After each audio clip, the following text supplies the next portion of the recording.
Com a política do fica em casa, olha, não precisa fazer pesquisa, meu Deus. Vou perguntar aqui, com todo respeito, você aumentou um pouquinho de peso esse ano? Sim. Também? Quem aumentou de peso esse ano aí? Esse magrelo? Aqui só tem um magrelo, não? Alguém aumentou de peso aqui? Olha lá, o barrigudo enorme lá, com o cabelo do Grêmio, barrigaço. Parece um baiacu ali, ó. Aumentou também?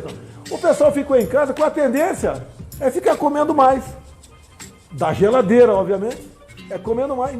Comeu mais, aumentou o consumo, o mercado está preparado para aquilo, aumentou a demanda, aumenta o preço. Pois é, você ouviu o que você ouviu, e é o que acontece. Bolsonaro no Palácio do Planalto, acompanhado de alguns membros do governo dele, sentado diante de uma câmera, falando abobrinha por 1 hora inteira. Nesse caso ele fala abobrinha sobre arroz. Você já viu esse tipo de coisa antes e eu lamento dizer, você vai ver de novo, não tem jeito. Aliás, dessa vez é tão absurdo, mas tão absurdo, que talvez seja bom você ouvir de novo para ter certeza de que isso foi dito. O pessoal ficou em casa com a tendência é ficar comendo mais. Da geladeira, obviamente. É comendo mais. Comeu mais, aumentou o consumo, o mercado está preparado para aquilo, aumentou a demanda, aumenta o preço. É ridículo, absolutamente ridículo. Ele basicamente está dizendo que a culpa pelo preço do arroz ter aumentado é sua. E mais, ele diz que não precisa de pesquisa para comprovar isso. Olha, não precisa fazer pesquisa. Sabe quem concorda? O ministro da Ciência e Tecnologia, o astronauta brasileiro, o vendedor de travesseiro, o grande Marcos Pontes. Olha lá, até levanta o dedinho quando é chamado. Olha, não interessa o que diga o presidente, o que diga o astronauta. Você é inocente, você não tem nada a ver com a alta no preço do arroz. E a ideia hoje é explicar por quê, é fazer a sua defesa.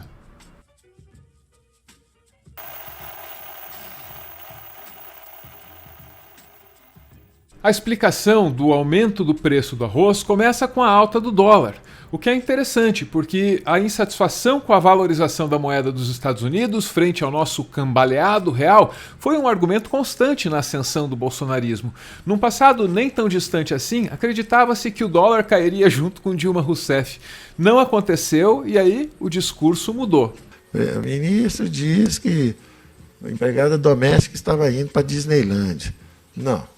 O ministro está dizendo que o câmbio estava tão barato que todo mundo estava indo para a Disneylândia, até as classes sociais, mas todo mundo tem que ir para a Disneylândia conhecer um dia, mas não em 3, 4 vezes por ano, né? Porque com dólar a 1,80 estava indo, tinha gente indo 4 vezes por ano. Acontece que o dólar não é só turismo, não é só Disney. O câmbio tem a ver com o que a gente tem na mesa para comer. O câmbio tem a ver com o quanto a gente tem na mesa para comer.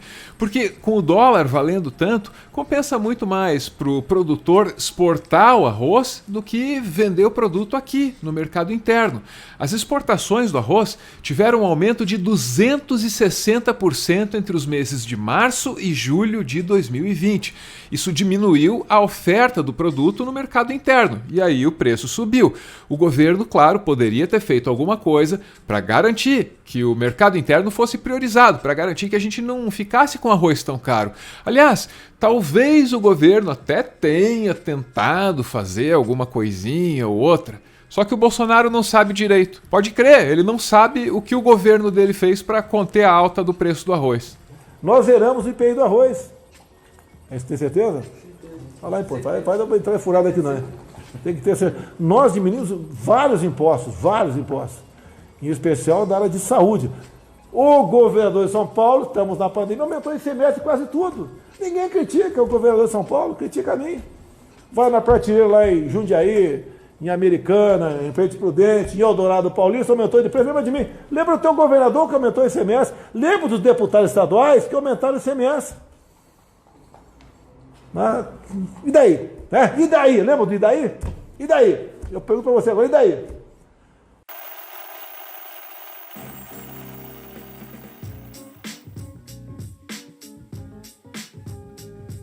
Aqui no Meteoro a gente já tratou do tema do preço da comida antes. Tem um vídeo sobre isso, você pode ver se você quiser.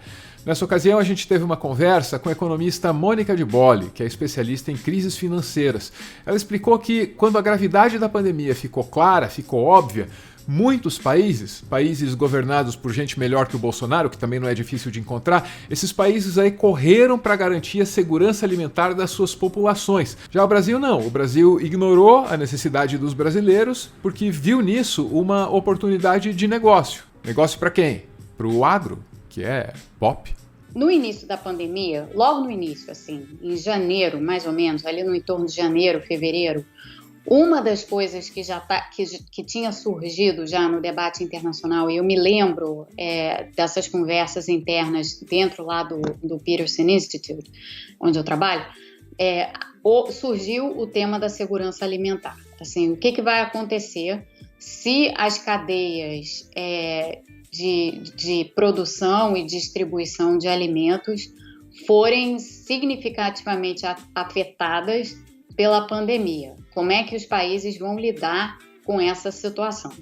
Então, essa pergunta ela já estava posta assim, desde o início. Muitos países, e aqui inclui países de renda média, né, portanto países não ricos, muitos países se prepararam para enfrentar esse tipo de problema. Então, esses países se prepararam. Eles começaram a fazer estoques, eles começaram a impor, alguns impuseram restrições às exportações de alimentos, então aqueles que produzem alimentos impuseram essas restrições. Nós no Brasil não fizemos absolutamente nada para nos prepararmos para essa questão de segurança alimentar.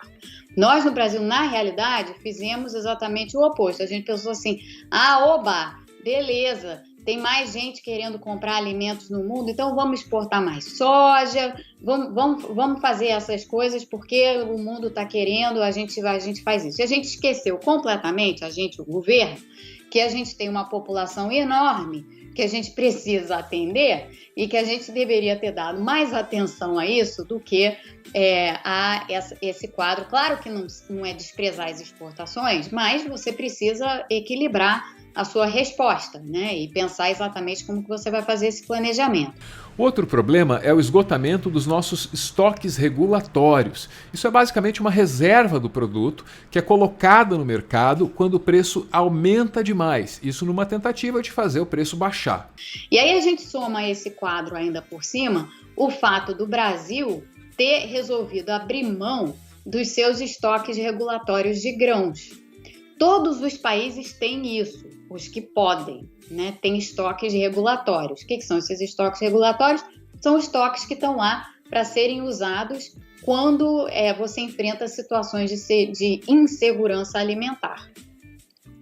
O que a gente fez com os nossos estoques regulatórios de grão? A gente exportou ao longo dos últimos anos. A gente exportou. Então, nós não temos mais estoques regulatórios. Nós acabamos com isso. Então, hoje a gente está totalmente à mercê de políticas mal direcionadas, da alta dos preços dos alimentos no mercado internacional, porque isso está acontecendo no mercado internacional, os países todos estão afetados por isso. O preço do arroz aqui nos Estados Unidos também subiu. A diferença é que aqui nos Estados Unidos tem estoque regulatório. Então, quando a situação começou a ficar um pouco mais salgada, literalmente, o governo usa, né, uma parte desses estoques regulatórios para justamente amainar a alta de preços. No Brasil, a gente não tem como fazer isso. Quem observar os preços no supermercado vai perceber que os preços que mais subiram foram justamente os dos produtos que nós exportamos. Soja, por exemplo. O aumento do óleo de soja é extraordinário, justamente porque o Brasil prefere gerar dinheiro para os barões do agronegócio, ainda que isso signifique esvaziar os nossos pratos. Você até poderia achar que tudo isso está acontecendo porque o governo é burro, não entende das coisas. Eu cometi a besteira de falar do Brasil que eu não entendia de economia. Então, daí os caras... O Lula entendia pra caramba, né? Então você fala na humildade assim como eu não entendo de medicina. Na real, o mais provável é que tudo seja negligência mesmo. O compromisso do governo Bolsonaro é com o lobby do agronegócio. Para você, o que ele tem a dizer é o clássico... E daí? E daí? Lembra do e daí? E daí? Eu pergunto para você agora, e daí? E daí que nada, absolutamente nada, deixa um povo mais irritado do que a fome. Guilhotina meramente ilustrativa.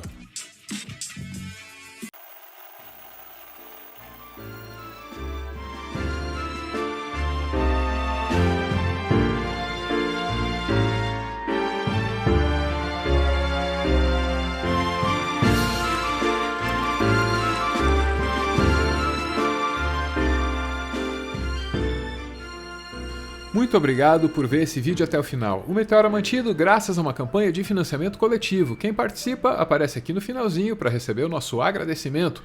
Hoje a gente está vendo aí o Helder e a Ana, acompanhados de alguém muito especial. Diz o Helder: meu amor, há 9 anos nos conhecemos, nos encontramos e nos completamos. Você é feita de amor e cuidado. Tanto amor que transborda. E esse transbordo fez você se apaixonar e adotar os meus filhos como se fossem seus. E agora temos nosso próprio pequeno Felipe. Com tudo isso, hoje eu acho que sou um homem melhor, eu acho que sou um marido melhor e acho que sou um amigo melhor para conviver com essa pessoa maravilhosa que você é. Mas como sabemos, não importa o que eu acho, importa o que eu sei. E o que eu sei é que eu te amo muito. Sei que você é o amor da minha vida e sei, com a mais absoluta certeza, que não sou nada sem você. Amo você. A foto foi tirada há alguns dias aí na maternidade com o recém-nascido Felipe. Beijo, gente. Valeu!